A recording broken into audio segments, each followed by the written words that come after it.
முதல் வாசகம். தலைவராகிய ஆண்டவர் பேசியிருக்க இறைவாக்கு உரைக்காதவர் இவர். இறைவாக்கினர் ஆமோஸ் நூலிலிருந்து வாசகம். அதிகாரம் 3 இறைவசனங்கள் 1 முதல் 8 முடிய. அதிகாரம் 4 இறைவசனங்கள் 11 முதல் 12 முடிய. இஸ்ரேல் மக்களே, கேளுங்கள். உங்களுக்கு எதிராக, ஆம், எகிப்து நாட்டிலிருந்து நான் அழைத்து வந்த முழு குடும்பமாகிய உங்களுக்கு எதிராக ஆண்டவர் உரைக்கும் இந்த வாக்கை கேளுங்கள்.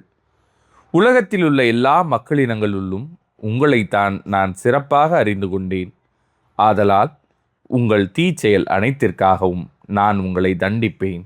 தங்களுக்குள் உடன்பாடு இல்லாமல் இருவர் சேர்ந்து நடப்பார்களோ, இரை அகப்படாமல் இருக்கும்போது காட்டில் சிங்கம் கர்ஜிக்குமோ, ஒன்றையும் பிடிக்காமல் இருக்கையிலேயே குகையிலிருந்து இளஞ்சிங்கம் முழக்கம் செய்யுமோ, வேடன் தரையில் வலை விரிக்காதிருக்கும் போதே பறவை கண்ணியில் சிக்கிக்கொள்வதுண்டோ, ஒன்றுமே சிக்காதிருக்கும் போது பொறி தரையை விட்டு துள்ளுவதுண்டோ, நகரில் எக்காலம் ஊதப்படுமானால் மக்கள் அஞ்சி நடுங்காமல் இருப்பார்களோ, ஆண்டவர் அனுப்பவில்லை எனில் நகருக்கு தீமை தானாக வந்திடுமோ, தம் ஊழியர்களாகிய இறைவாக்கினர்களுக்கு தம் மறைப்பொருளை வெளிப்படுத்தாமல் தலைவராகிய ஆண்டவர் ஏதும் செய்வதில்லை.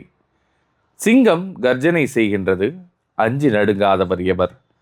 தலைவராகிய ஆண்டவர் பேசியிருக்க இறைவாக்கு உரைக்காதவர் எவர்? சோதோம் குமாராவின் மக்களை கடவுள் அழித்தது போல உங்களுள் சிலரை அழித்தேன்.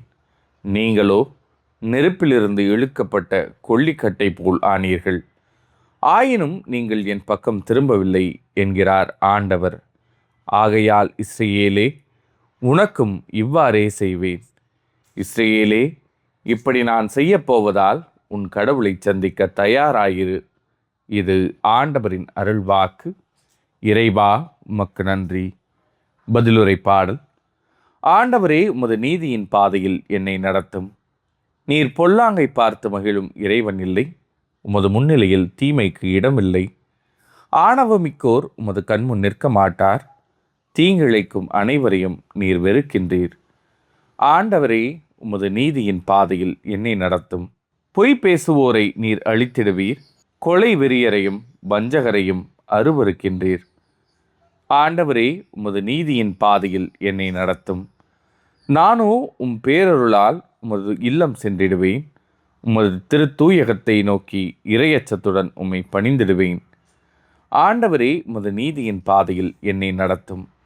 நற்செய்திக்கு முன் வாழ்த்துளி. அல்லேலூயா, அல்லேலூயா. ஆண்டவருக்காக ஆவலுடன் நான் காத்திருக்கின்றேன். என் நெஞ்சம் காத்திருக்கின்றது. அவரது சொற்களுக்காக ஆவலுடன் காத்திருக்கின்றேன். அல்லேலூயா. நற்செய்தி வாசகம். இயேசு எழுந்து காற்றையும் கடலையும் கடிந்து கொண்டார். உடனே மிகுந்த அமைதி உண்டாயிற்று. மத்தேயு எழுதிய தூய நற்செய்தியிலிருந்து வாசகம். அதிகாரம் 8 இறைவசனங்கள் 23 முதல் 27 முடிய. அக்காலத்தில் இயேசு படகில் ஏறவே அவருடைய சீடர்களும் அவரோடு ஏறினார்கள். திடீரென கடலில் பெருங்கொந்தளிப்பு ஏற்பட்டது. படகுக்கு மேல் அலைகள் எழுந்தன. ஆனால் இயேசு தூங்கிக் கொண்டிருந்தார். சீடர்கள் அவரிடம் வந்து, ஆண்டவரே, காப்பாற்றும், சாகப் போகிறோம் என்று சொல்லி அவரை எழுப்பினார்கள்.